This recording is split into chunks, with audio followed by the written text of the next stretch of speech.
Assalamualaikum warahmatullahi wabarakatuh. Shalom, salam olahraga. Perkenalkan, nama saya Metidiana Utepasero dengan NIM 20030150006 dari kelas PJKRA. Pada kesempatan kali ini, saya akan menjelaskan tentang peran olahraga dalam pengembangan disiplin dan kerja sama. Yang pertama yaitu konsep dasar disiplin. Secara sederhana, disiplin berarti kontrol penguasaan diri terhadap impuls yang tidak diinginkan atau proses mengarahkan impuls kepada suatu cita-cita atau tujuan tertentu untuk mencapai dampak yang lebih besar. Disiplin ada hubungannya dengan sikap rasa penuh tanggung jawab, karena atlet yang disiplin cenderung untuk menepati dukungan dan mempertahankan nilai-nilai yang dianut. Disiplin bukan merupakan sikap mental yang dibawa sejak lahir, tetapi banyak dipengaruhi oleh pengalaman sekitar, khususnya pengalaman pendidikan. Kemudian klasifikasi disiplin. Pertama, disiplin diri. Disiplin diri adalah disiplin yang ditanamkan atas dasar pemahaman dan kesadaran yang lebih mendalam untuk menghargai dan mematuhi segala nilai, norma, dan kaidah yang berlaku tanpa peduli terhadap ada tidaknya pengawasan, sanksi, hukum, atau penghargaan. Atlet yang memiliki disiplin diri sudah memiliki kesadaran untuk berlatih sendiri, untuk meningkatkan keterampilan dan menjaga kondisi di fisik dan kesegaran jasmaninya. Dapat mengawasi diri untuk tidak melakukan hal-hal yang tidak baik, yang tidak bertentangan dengan peraturan atau dapat merugikan kesehatan dirinya. Dan lebih lanjut, selalu akan berusaha untuk hidup dan berbuat sebaik-baiknya sesuai dengan citra sebagai atlet yang ideal. Kemudian yang kedua yaitu disiplin semu. Disiplin semu adalah disiplin yang ditanamkan dengan paksa karena takut hukuman atau sanksi, karena perintah tanpa disertai pemahaman dan kesadaran. Disiplin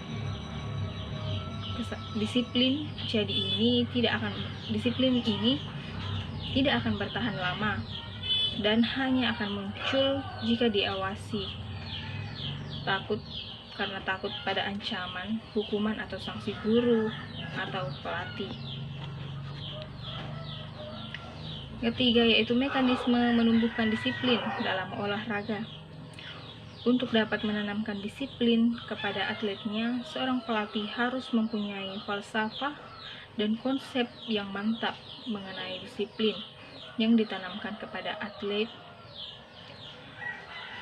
Berikut beberapa kesimpulan mengenai materi mekanisme disiplin dalam olahraga.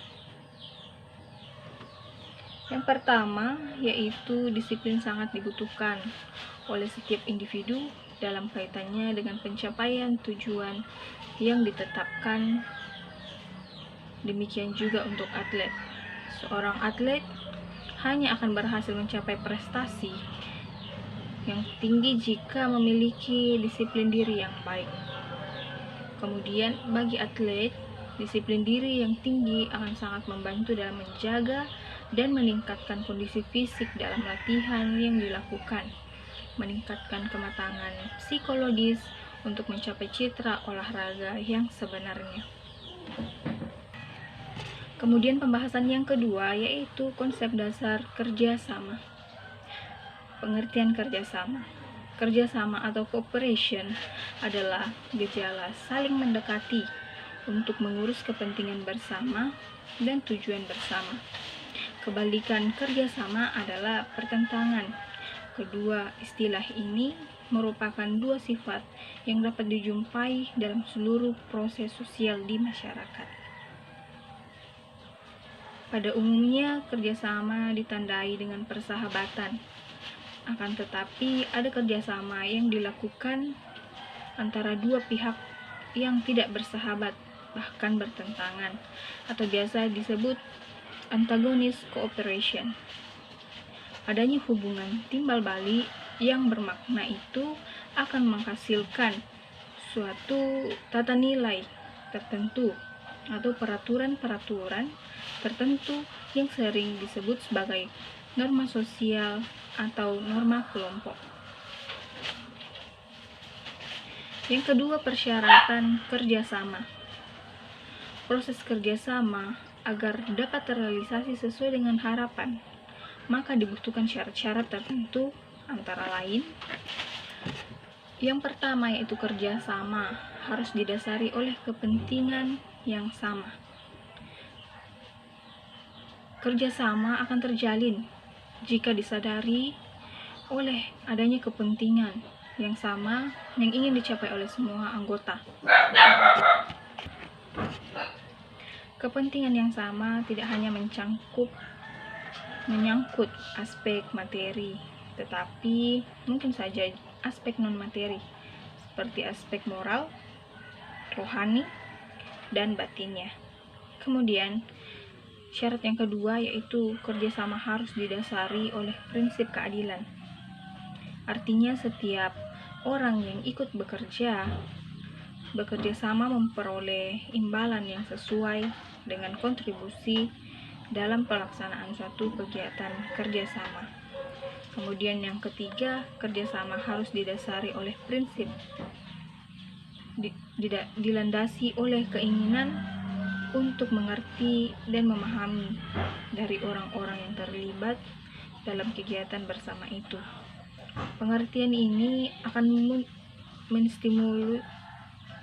menstimuli timbulnya kerjasama antara atas dasar mutual understanding. Kemudian yang keempat, kerjasama akan terbentuk apabila semua orang memiliki tujuan serupa tentang hal yang ingin dicapai. Menetapkan tujuan yang sama untuk semua orang tidak selalu mudah, karena hampir setiap orang terlibat dalam suatu kelompok yang didasari oleh kepentingan sendiri yang ingin dicapai oleh keberhasilan kelompok sosial. Kemudian yang kelima, kerjasama akan lebih mudah terjadi jika orang dalam kelompok tersebut bersedia untuk saling menolong kelompoknya jika diperlukan. Kemudian yang keenam, kerjasama akan terbangun jika dilandasi oleh prinsip saling melayani. Prinsip ini merupakan unsur yang mempercepat terjadinya suatu kerjasama. Jika ada anggota yang hanya ingin dilayani dan tidak bersedia melayani kepentingan orang lain, maka akibatnya akan terjadi kepincangan distribusi kegiatan. Kemudian yang selanjutnya, kerjasama merupakan perwujudan tanggung jawab dari tiap orang yang terlibat dalam kelompok. Karena itu, kerjasama harus dilandasi oleh tanggung jawab bersama.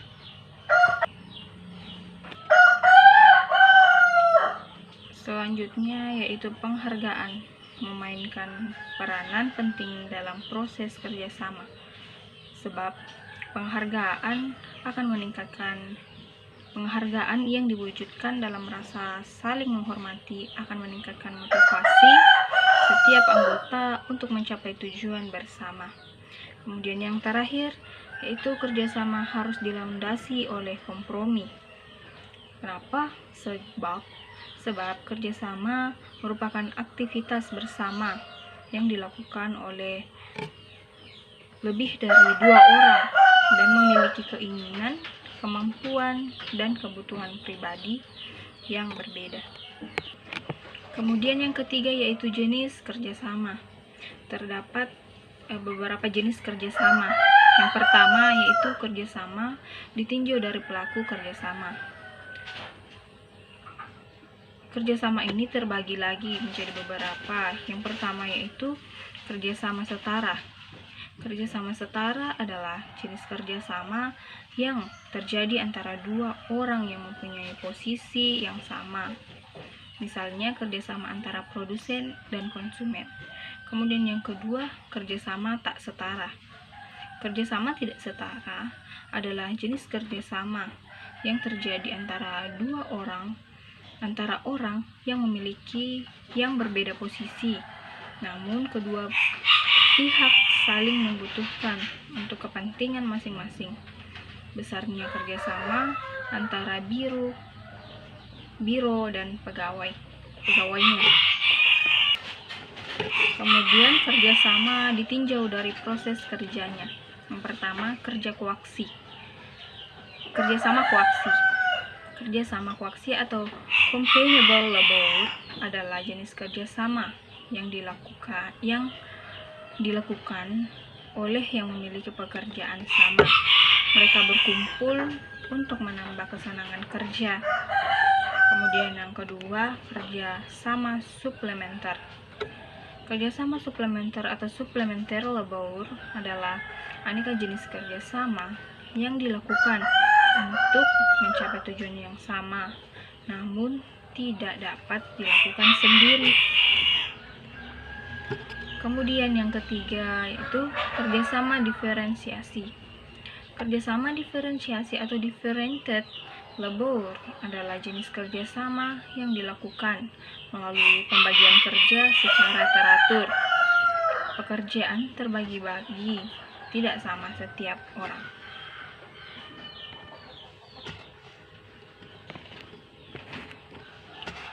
Kerjasama koaksi dan suplementer dapat digolongkan sebagai kerjasama langsung atau direct cooperation, sedangkan kerjasama berdiferensiasi tergolong jenis kerjasama tidak langsung atau indirect cooperation.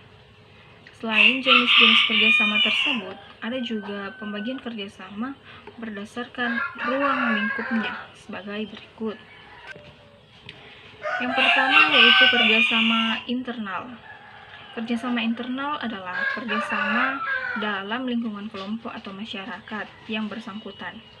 Misalnya, internal dalam suatu perkumpulan olahraga yang strukturnya terdiri atas ketua, sekretaris, bendahara, seksi-seksi, seperti pembinaan prestasi, humas, pertandingan, dan perwasitan, kesehatan, riset, dan pengembangan, serta para anggotanya.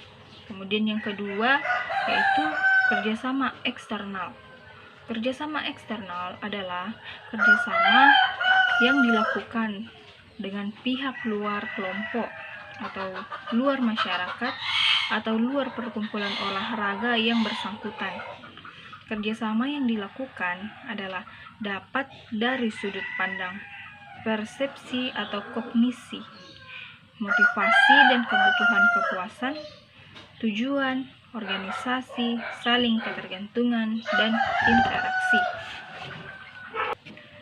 Kemudian terdapat pula tahapan-tahapan kerjasama. Yang pertama yaitu bekerja sendiri.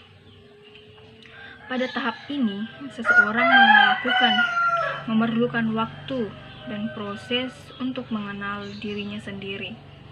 Siapa dia, bagaimana potensinya, apa yang mau dilakukan, dan bagaimana kecepatan melakukan sesuatu.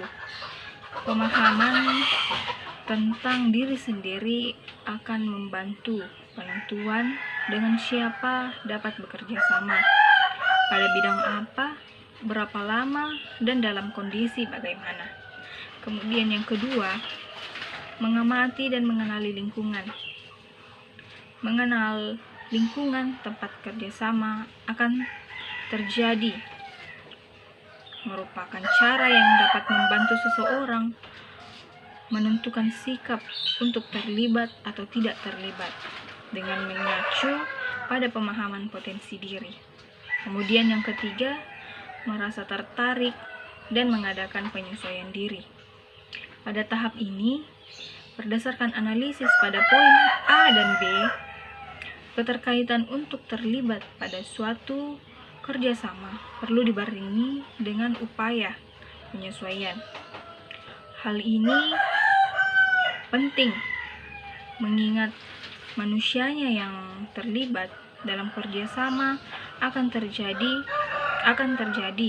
terdiri dari orang yang heterogen dalam hal kepribadian, kemampuan intelektual, dan akses sumber daya. Kemudian yang terakhir, terbuka untuk memberi dan menerima. Kemampuan menyesuaikan diri adalah langkah menuju keterbukaan sikap. Orang-orang yang terlibat dalam suatu kerjasama harus mau dan mampu untuk saling memberi dan menerima. Keegoan diri harus dikikis atau paling tidak dikurangi, sehingga proses keterbukaan atau openness dapat berlangsung. Mungkin itu saja materi yang saya sampaikan pada hari ini. Kurang dan lebihnya mohon dimaafkan. Assalamualaikum warahmatullahi wabarakatuh. Shalom dan salam olahraga.